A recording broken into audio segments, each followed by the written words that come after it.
so there's power in the selection of Jackson Park. It's just like Barack and I don't do things incidentally. I mean, there's a strategy.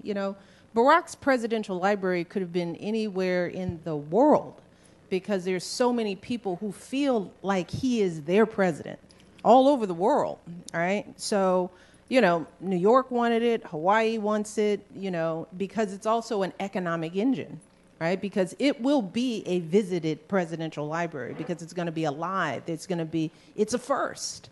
So we had to think, where do we put this resource? Because it will be a resource.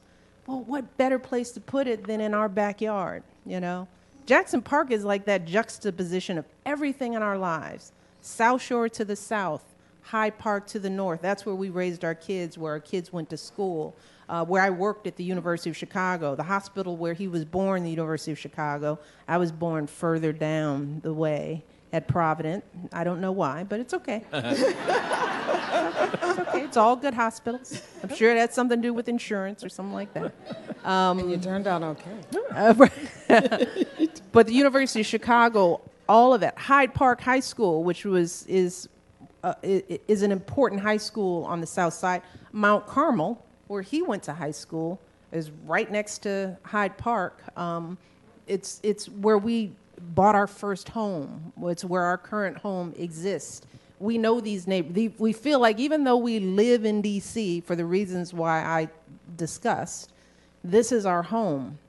But also, this is a part of the city that hasn't felt the same level of investment as Grant Park. The city invested billions of dollars in creating a wonderful museum campus, right? I don't know, for those of you who don't know, they moved Lakeshore Drive. They moved Lakeshore Drive, moved it all the way around to create open spaces